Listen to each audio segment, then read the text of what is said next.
Welcome everyone. We are diving into what's, well, frankly, one of the biggest, most unexpected stories out of Formula One in 2025.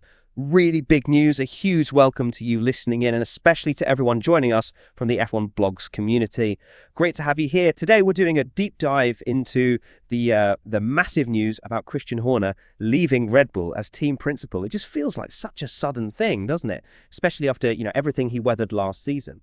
So our mission here is really to get into why this happened now, what it means for Red Bull going forward, for Max Verstappen too, and, well, what about Christian Horner himself? We're basing this on a lot of recent chats, expert analysis, and some great insights from the F1 Blogs community as well. Okay, let's get right into it. The core news, the announcement itself. Right, so it's official. Christian Horner is out.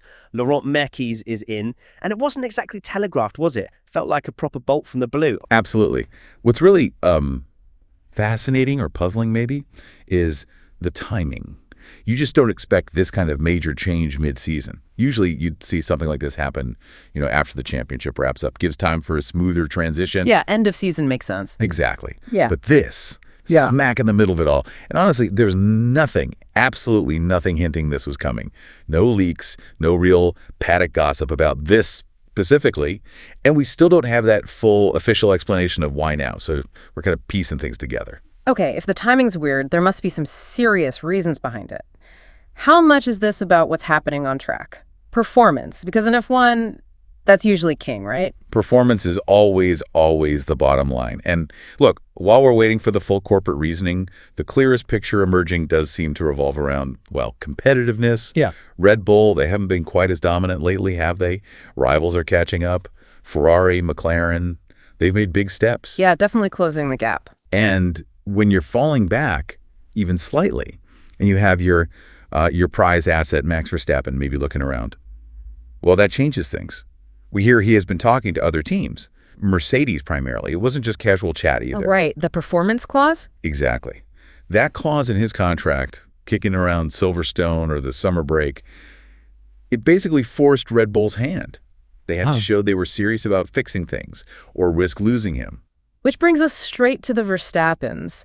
They have a lot of sway, don't they? And they're not exactly shy about using it. Oh, absolutely not. The Verstappens, Jos especially, have been very clear. They want changes. They want a guaranteed winning car for Max.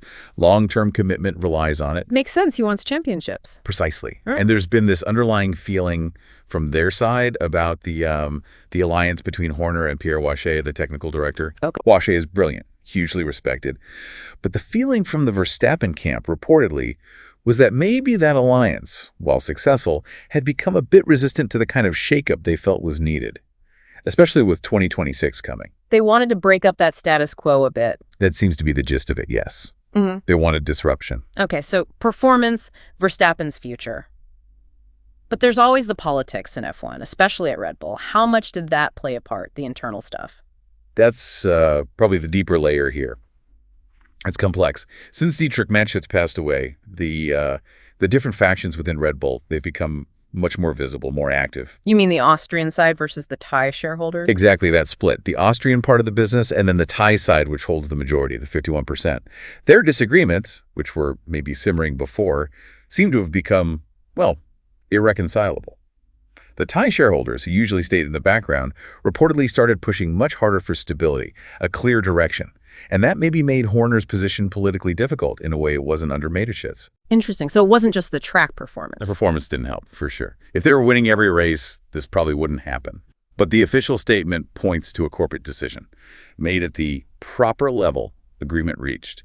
And crucially, everything suggests this is not connected to last year's investigation or those allegations.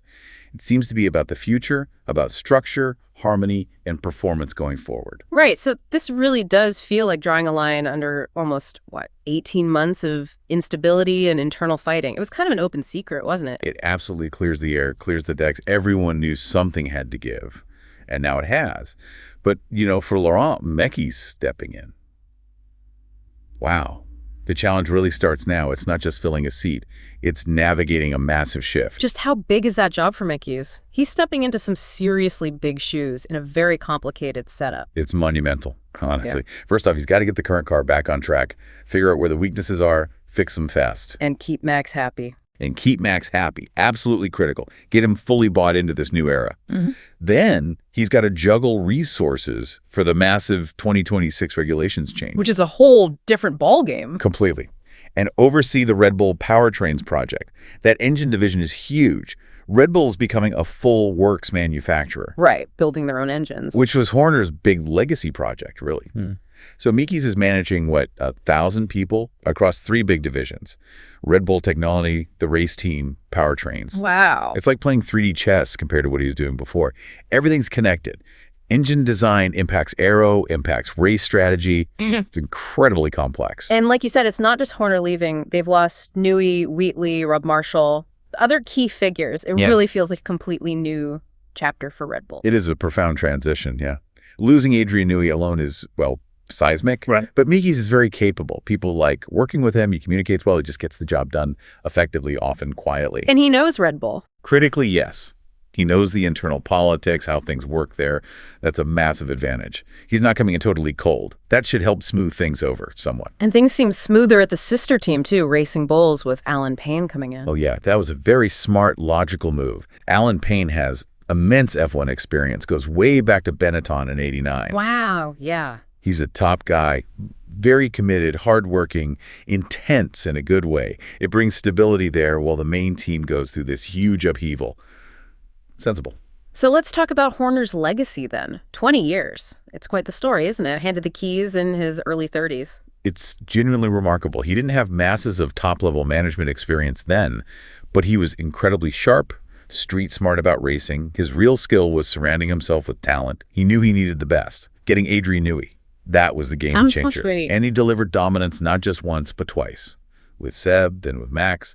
Took them from, a midfield team at best. Party team, yeah. People forget that. Just an energy drinks company having a go. Exactly. He turned that fizzy drinks company into an absolute Formula One powerhouse. A ruthless winning machine. And it wasn't just the car. He pushed everything. Pit stops, they perfected those. Politics, he was a master. Complaining about rivals, finding loopholes. He played the game very well. Played it incredibly well. Media management, handling the internal Red Bull dynamics, until Mateschitz passed away. That really did change the internal landscape significantly. What about that dynamic with Helmut Marko? It always seems so unique, sometimes functional, sometimes explosive. Fascinating, wasn't it? And totally unique in the paddock. Yeah. On one hand, Marko was that direct line to Austria, maybe a useful buffer for Horner. The good cop, bad cop thing perhaps worked sometimes. Marko certainly wasn't afraid to be the bad cop. Definitely not. Yeah. But it also meant Red Bull often briefed against itself publicly. Constant friction sometimes, not always a unified front. While it might have worked under Mateschitz, afterwards, with those factions growing, that dynamic probably became, quite damaging. Too much internal conflict. So, summing up his contribution, despite the ending, he leaves Red Bull in pretty good shape overall, wouldn't you say? Structurally, yes, absolutely. The facilities are world-class, new wind tunnel, and the powertrains program, that's huge. It gives them control over their own destiny. Moving from customer into full works team. Exactly. That was his big push, especially after Honda initially decided to leave. Making Red Bull self-sufficient, that's a massive, tangible legacy he leaves behind. He built an empire there. Okay, let's bring it back to the immediate future. For you listening, what does this actually mean for Max Verstappen? Does this change keep him at Red Bull? Well, look, Red Bull making this change, it definitely shows Max they're serious, they're willing to shake things up. But his long-term decision, that still comes down to competitiveness. Can they give him a winning car? Especially for 2026. Exactly. Staying for 2026 seems most likely right now, mainly because of the huge uncertainty with the new rules. Nobody, literally nobody, knows who's going to nail those regulations. It's a total reset. Total reset. So the real driver market moves, the big decisions, they'll probably start happening after Melbourne next year. Once we see who's actually quick, that's when Max will really know. And Horner himself, is this it for him in F1? Hard to imagine him just, disappearing. Oh, I'd be absolutely amazed if we've seen the last of Christian Horner in Formula One. No way. He's too ingrained, too driven. Finding the right fit immediately might be tricky. Alpine? Politically complex, perhaps? Ferrari, though. That's interesting. John Elkann was apparently keen back in 2022. Right, I remember those rumors. So I suspect he'll take some time, sit back, assess. Then, post-2026, when the dust settles on the new rules, some teams will be looking at their leadership, thinking they need a change. And Horner's name will definitely be on the list. He'll be back, I'm sure. So this deep dive has really shown just how many layers there are to this story. Horner's departure isn't just one thing. It's performance, politics, personalities, all wrapped up together. It really marks a new era for Red Bull and maybe for F1 itself. Yeah, and it leaves you thinking, doesn't it? What does this huge shakeup really tell us about Formula One's priorities? Is it always just about winning on track? Or do these deep political currents, these power struggles, inevitably bubble up and change everything, no matter how much success a team is having? Something to ponder. Indeed. Well, thank you for joining us on this deep dive into such a massive piece of F1 news. We'll definitely keep tracking how this all unfolds. And make sure you subscribe to the F1 Blogs channel. We'll have more analysis and deep dives into the stories that shape Formula One. Thanks for listening.